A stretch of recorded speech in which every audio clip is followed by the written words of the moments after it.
சர்ச்சை பேச்சாளர் மகாவிஷ்ணு மீது மேலும் ஒரு வழக்கு பதியப்பட்டிருக்கிறது. அண்மை செய்தி. 5 பிரிவுகளின் கீழ் மகாவிஷ்ணு மீது வழக்கானது பதிவு செய்யப்பட்டுள்ளது. இது பற்றி விரிவான தகவலை தர காத்திருக்கிறார் செய்தியாளர் கிருஷ்ணா. விவரங்கள். நிச்சயமாக அரசு பள்ளிகளில் பிற்போக்குத்தனமாக பேச்சு, அதே நேரத்தில் அதை தட்டி கேட்ட மாற்றுத்திறனாளியினை அவதூறு செய்த தொடர்பாக பல்வேறு புகார்கள் சென்னை காவல் நிலையங்களில் கொடுக்கப்பட்டு வருகிறது. குறிப்பாக பரம்பொருள் பவுண்டேஷன் என நடத்தி சொற்பொழிவாற்றி வரும் மகாவிஷ்ணு மீது இந்த புகார் என்பது கொடுக்கப்பட்டு வந்தது. சமூக வலைதளங்கள் மூலமாகவும் பல்வேறு அரசியல் தலைவர்களும் அமைப்புகளும் இந்த பள்ளி மாணவர்கள் முன்பான இந்த பேச்சிற்கு கடும் கண்டனம் தெரிவித்தார்கள். இந்த நிலையில்தான் நேற்று வெளிநாட்டில் இருந்து சென்னை விமான நிலையம் வந்த மகாவிஷ்ணுவை சென்னை போலீசார் கைது செய்து விசாரணை மேற்கொண்டார்கள்.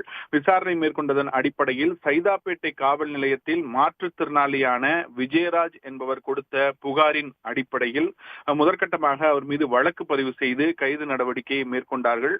அதன் பின்பு நீதிபதி முன்பு ஆஜர்படுத்தி அவரை வரும் 20ஆம் தேதி வரை நீதிமன்ற காவலில் சிறையில் அடைக்க உத்தரவு என்பது பிறப்பிக்கப்பட்டிருக்கிறது.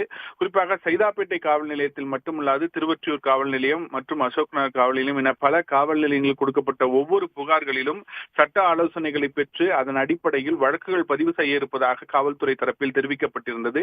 இந்த நிலையில்தான் தற்போது திருவொற்றியூர் காவல் நிலையத்தில் மாற்றுத்திறனாளிகள் நீதி இயக்கம் சங்க தலைவர் சரவணன் என்பவர் கொடுத்த புகாரின் அடிப்படையில் மகாவிஷ்ணு மீது 5 பிரிவுகளின் கீழ் மீண்டும் ஒரு வழக்கு என்பது பதிவு செய்யப்பட்டிருக்கிறது.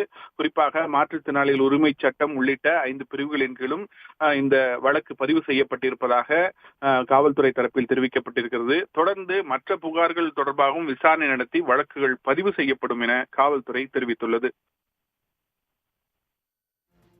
கிருஷ்ணா, தற்போதைய விவரங்களுக்கு நன்றி. உடனுக்குடன் செய்திகளை தெரிந்து கொள்ள சன் நியூஸ் பெல் ஐகானை கிளிக் பண்ணுங்க.